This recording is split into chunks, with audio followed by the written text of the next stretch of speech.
Hello à tous et bienvenue dans ce nouvel épisode du Bureau des Histoires.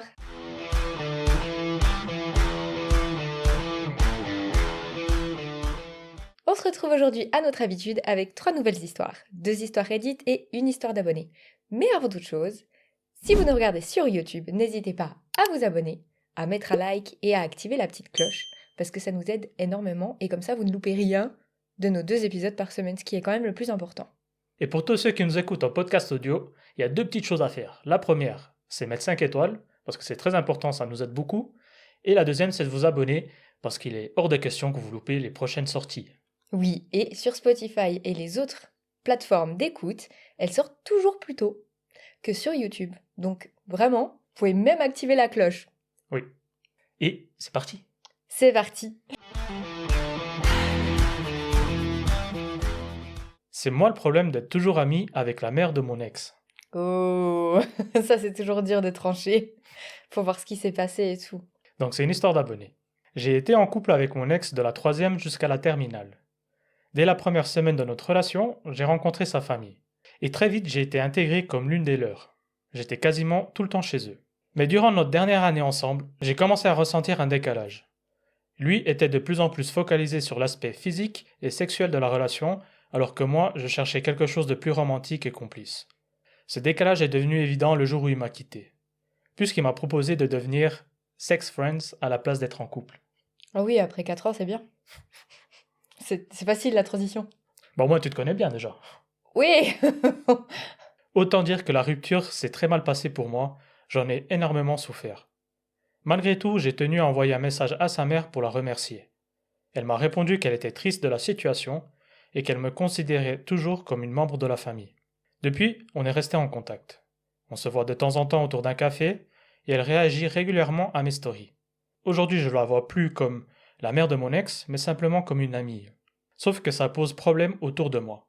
Certains de mes amis, qui sont aussi amis avec mon ex, trouvent cette relation déplacée. Elles pensent que je m'accroche encore à lui, que je suis toujours amoureuse et que je cherche inconsciemment à me remettre avec lui. Selon elles, les relations que j'ai eues depuis ne seraient que des façades pour remplacer mon ex. Même mon ex m'a déjà envoyé des messages pour me demander pourquoi je m'accrochais encore à lui. Pourtant, ça fait maintenant 2 ans qu'on est séparés. Et moi, je ne ressens plus rien pour lui. J'apprécie simplement sa mère pour la personne qu'elle est. Certaines personnes me conseillent quand même de prendre mes distances pour éviter les tensions. Alors je me demande, c'est moi le problème? Franchement, c'est dur. Parce que j'ai envie de dire, elle fait rien de mal. C'est-à-dire que, tu sais, il y a garder contact et garder contact. Tu vois, si elle était tout le temps chez eux. Tu sais, il y en a des qui sont invités aux fêtes de famille alors qu'il y a la nouvelle copine qu'elle a et tout. Ça, je trouve hyper glauque. Mais si elle réagit juste à des stories et qu'une fois de temps en temps, elle se voit pour prendre un café et prendre des nouvelles entre elles, Mhm. j'ai de la peine à voir le problème. Oui. Après, comment tu prendrais que ta mère voit de temps en temps ton ex autour d'un café? Non, mais dans ce sens-là, franchement, ça me ferait chier. Je vais pas mentir. Dans ce sens-là, franchement, je trouvais ça horrible. Mais c'est vrai que la manière dont elle la raconte, ça a l'air trop chou, en fait. Oui.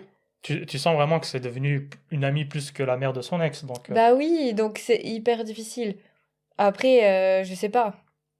Je suis pas de l'avis des amis, parce que je pense pas, je pense qu'elle peut voir sa maman sans forcément que ça veuille dire qu'elle ait encore des sentiments pour lui. Mhm. Enfin, pour moi, c'est deux choses qui sont très très différentes. Après, c'est vrai que c'est compliqué parce que ça reste quelqu'un de ton passé. Tu sais, Oui. c'est dur. Tu connais pas sa situation familiale à elle non plus. Tu vois Ouais. ce que cette personne représente pour elle. En fait, ce que je me suis dit, ils ont l'air de s'être rencontrés assez jeunes, parce que c'est vrai, bon, nous, on n'est pas en France, donc c'est vrai que le système scolaire français, on le connaît pas bien, donc on sait pas vraiment vers quel âge c'est terminal et jusqu'à... Non, c'était pas C'était terminal, c'était troisième. 3e jusqu'à terminal. Je crois que ça correspond un peu à notre seconde ici, donc c'est peut-être 15 ans, 15-16 ans, je pense. La Je- terminale, tu veux dire? Avant. Parce que nous, on finit l'école à 15-16 ans. Oui, mais eux, je crois qu'ils continuent plus loin. Enfin bref, vous nous corrigerez en commentaire. On s'était renseigné, mais on a oublié maintenant de quel âge à peu près c'était. Mais quoi qu'il en soit, je pense, il me semble de mémoire, c'était entre 14 et 16 ans, Ok. à peu près ces eaux-là. Et donc, tu peux te dire que bah, s'ils ont été 4 ans ensemble, ils l'ont peut-être un peu accueilli comme leur propre fille. Et que, bah, comme tu l'as justement dit, si elle avait peut-être une situation familiale un peu plus complexe, et ça a rattaché à cette famille-là.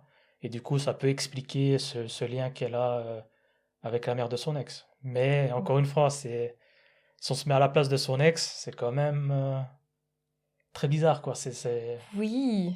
Non, non, c'est sûr. C'est vrai que quand tu retournes la situation, tu te dis, ouais, c'est... Est-ce que nous, on aimerait ça? Non, je pense pas. Mais quand Non. je la lis, je me dis, ouais, mais c'est bon. C'est ça? Donc, non, je pense... Sincèrement, je pense pas que ça soit elle le problème. Après, justement, dans ce genre de cas-là, ça aide d'inverser la situation et de se demander, est-ce que si moi j'ai un de mes parents qui garde contact avec un de mes ex, qu'est-ce que ça me ferait? Ah, moi, je fais la gueule. Voilà. Et peut-être que ça répond à sa question. Oui, c'est une bonne façon de voir la chose. Ou l'autre solution, ce serait que la mère de son ex parle avec son fils et qu'elle mette les points sur les i, comme on dit, Ouh. et puis qu'elle lui dise non, voilà, c'est devenu une amie maintenant, il n'y a rien, elle n'a pas de sentiment pour toi. Et si moi je vois que tout d'un coup elle essaie de profiter ou je vois que il y a des sentiments cachés, bah, je lui dirais moi-même de stopper. Oui, non, non, moi je pense que son ex elle est très égocentrée. De dire tu vas boire un café avec elle de temps en temps ailleurs qu'à la maison. Donc genre elle essaye même pas de s'imposer vraiment dans leur vie. Et puis elle Hmm. est là, ouais, je suis sûre que c'est à propos de moi. Oui, Spoiler! Nope. Donc ouais, non, tu sens qu'ils sont encore jeunes, hein. oui, oui. Mais ouais, dans l'absolu, non, je trouve pas que ça soit le problème. Ok, bah, je suis d'accord avec toi, je pense pas que ce soit elle le problème. Mais j'ai quand même du mal à dire que le problème c'est la mère ou l'ex, même si l'ex là il a pas forcément marqué beaucoup de points dans cette histoire. Non. Mais c'est vrai que là pour une fois, je pense que j'arriverai pas à dire c'est qui le problème. Il y a peut-être pas de problème. Voilà, il y a peut-être pas de problème. Peut-être juste, voilà, c'est des situations où chacun s'interpose à son propre avis, comme ses amis. Je pense qu'elles se disent, ouais, si ça m'arrivait, ce serait horrible. Et du coup, elles lui disent, franchement, ce que tu fais, c'est horrible. Alors qu'en fait, chaque situation est différente. Et puis ben, chacun son souci à ce moment-là. Donc, peut-être c'est la première histoire où il n'y a pas vraiment de problème. Pour une fois, on va faire honneur au pays où on habite, la Voilà, Suisse, on est neutre. on va rester neutre. Bon, allez, histoire suivante. Oui.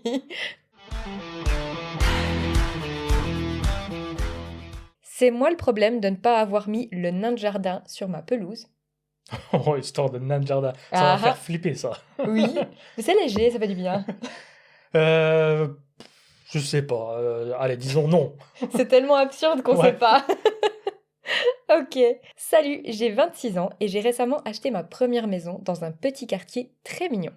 Il y a 12 maisons dans notre rue. Pas de règle stricte, aucune règle sur les jardins, juste une seule. Les toits ne peuvent pas être noirs. Bon, ok, pourquoi pas. Mon voisin d'en face, on va l'appeler Monsieur Thomas, environ 65 ans, a un jardin rempli, mais vraiment rempli de nains de jardin. Oh là là là là, c'est un psychopathe. Il y en a partout.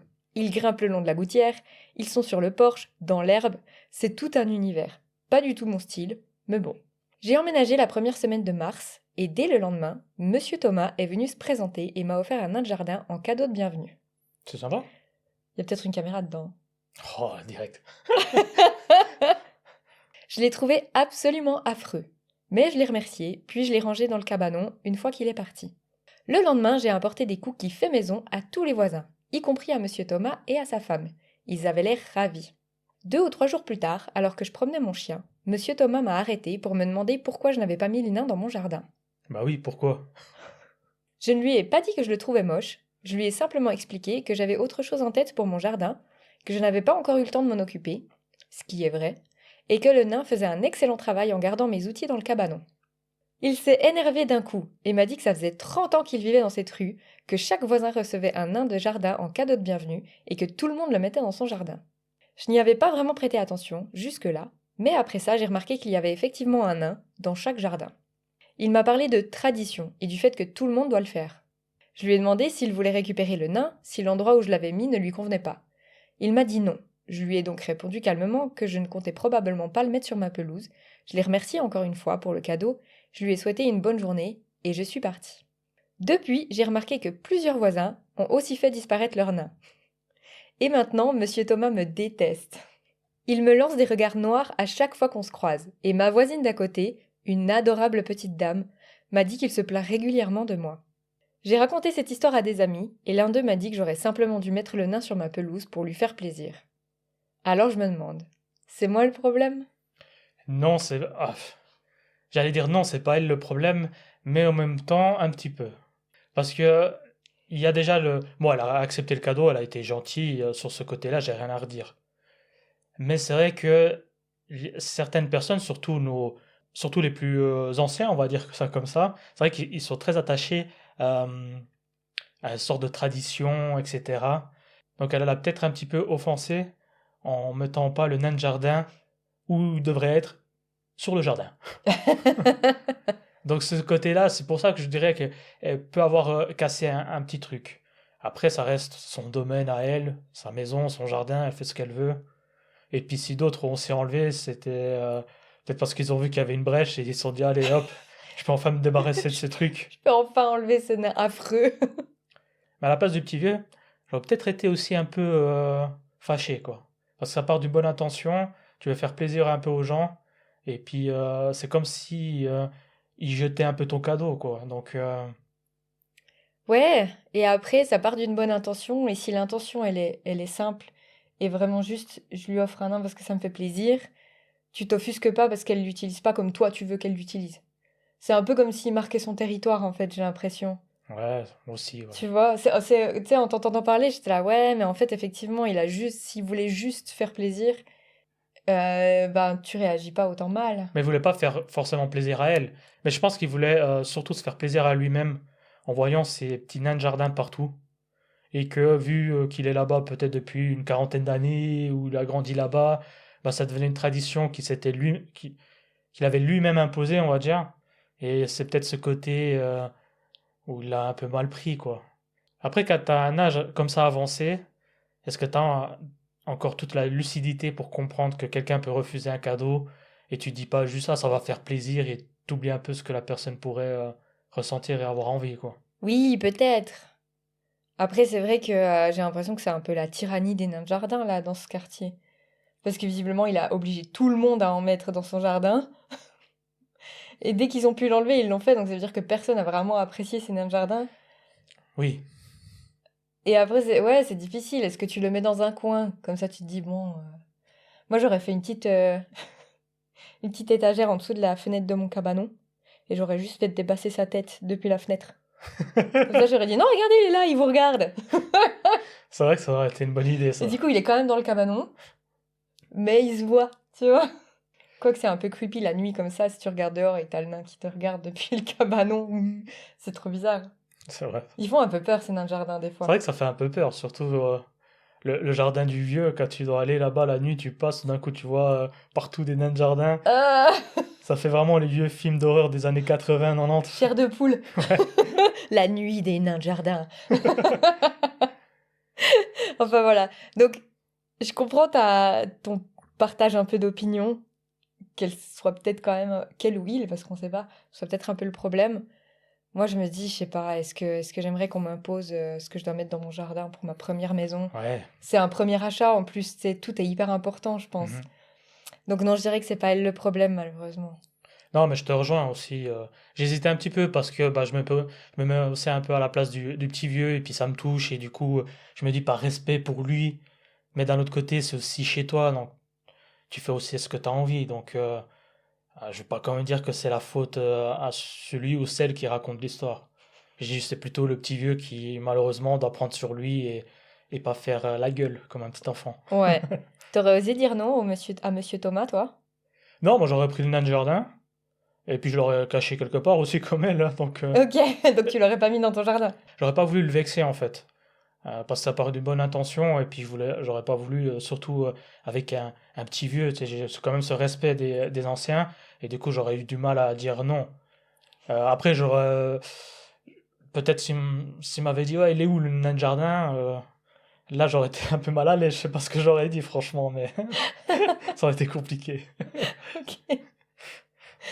C'est rigolo de savoir ce qu'on aurait fait à sa place, en fait. Ouais, c'est vrai qu'on pourrait se poser les questions hein, dorénavant, qu'est-ce qu'on aurait fait à la place des autres? Moi, je sais pas si j'aurais... Moi, je suis trop gentille, en fait. Toi, tu l'aurais mis dans le Moi, jardin. j'aurais mis dans le jardin. Ouais, voilà. J'aurais eu trop mal au cœur de... Moi, les personnes âgées, ça me fait pleurer tellement je les trouve mignons. Alors après, ça dépend lesquels, hein. Il y en a des qui c'est des vrais tyrans, mais c'est vrai que j'aurais pas osé. Moi, je pense que je l'aurais mis dans le jardin, même si je le trouvais moche tous les jours et qu'il m'aurait fait trop peur. Je serais plus allée dans mon jardin. C'est pas grave, monsieur Thomas est content. C'est ça. Enfin voilà, vous nous direz si vous auriez accepté le nain de jardin ou pas. Vraiment, on veut savoir. On passe à la dernière? Yes. C'est moi le problème de remettre en question la logique de ma femme à propos de nos chats. Aïe, je sais pas. Ça dépend quelle est la logique, tu vois. Donc je vais me réserver. Ok, on prend pas beaucoup de risques hein, sur cet épisode, vous aurez remarqué. Ouais, on est vraiment très suisse aujourd'hui.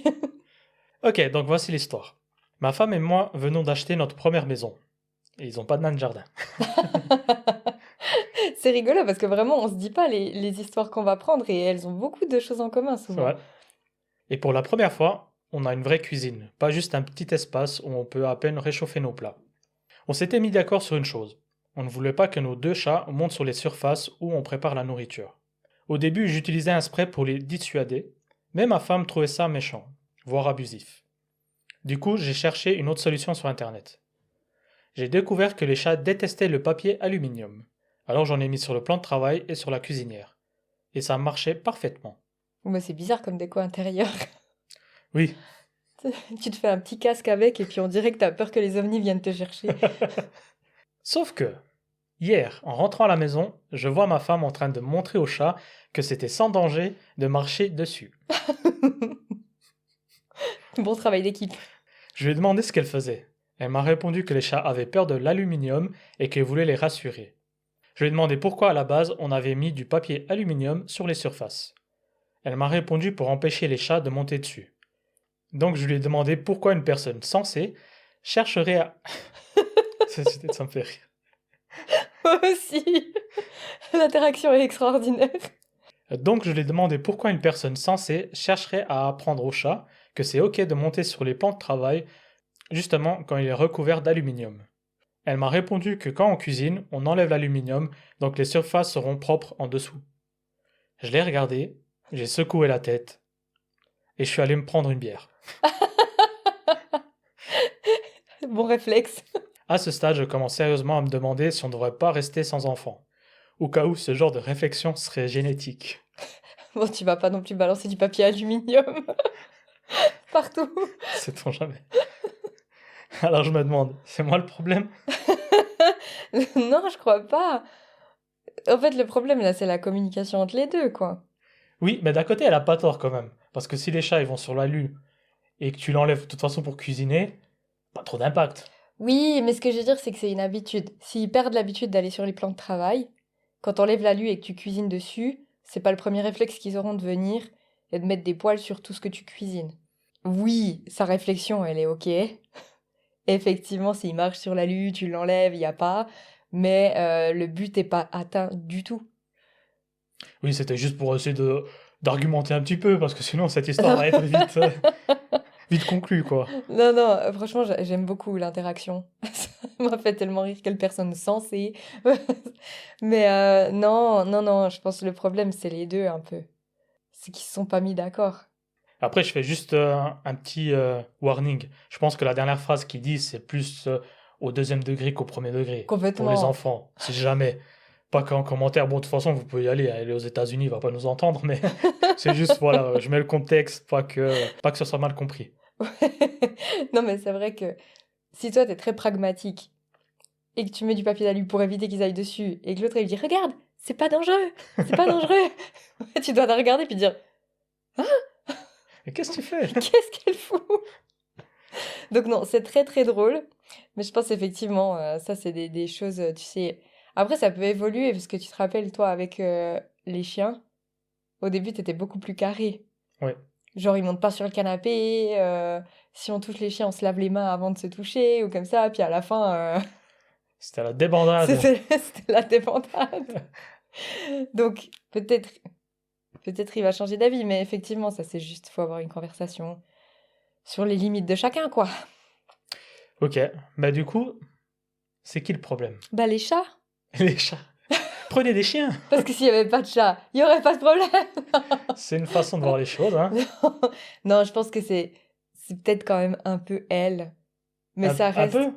Oui, parce que je trouve que la situation reste drôle. Il n'y a pas mort d'homme, tu vois. Mais je pense que c'est elle, parce que lui, il met des limites, elle dit OK, puis après, dans son dos, elle va leur apprendre à faire tout le contraire. Donc oui, allez, s'il faut trouver un fautif, ce serait elle. Bah, c'est pas s'il faut trouver un fautif, c'est elle pour l'histoire. L'histoire est drôle, certes. Elle est légère, certes. Mais la problématique reste la femme. Dans Oui, ce cas de figure. oui, oui. Après, je mettrais quand même peut-être un 10-20% pour lui, parce qu'effectivement, faut qu'ils aient une vraie discussion là-dessus. Au lieu de se dire, bah, je mets du papier d'alu, mais en fait, ils se sont pas mis d'accord. Donc j'ai l'impression qu'ils travaillent pas ensemble sur le sujet, mais qu'ils font chacun leur truc de leur côté. Et puis après, ils se reprochent de pas être sur la même longueur d'onde. Tu vois ce que je veux dire? C'est un peu Ouais. cocasse comme situation. Donc voilà, je pense que, allez, on peut faire un 80-20, juste pour l'histoire, qu'il faudrait communiquer et puis se mettre d'accord. Non, moi, pour une fois qu'un homme dans une histoire n'a pas de responsabilité, je suis désolé, hein. Team man. C'est vrai que pour le moment, c'est le moins problématique qu'on ait eu. Ouais, parce que franchement, de toutes nos histoires, le mec, il fait toujours des dingueries. Donc là, non, je suis désolé pour madame. Mais madame, là, c'est elle le problème. Ok, d'accord. Merci. Ok. Vous n'hésiterez pas du coup en commentaire. Après les nains de jardin aussi, on va débattre sur les deux autres histoires. Donc vous nous mettrez votre avis en commentaire. Comme d'habitude, on reste hyper bienveillant pour l'histoire d'abonnés parce que cette personne va nous lire et on n'aimerait pas la froisser.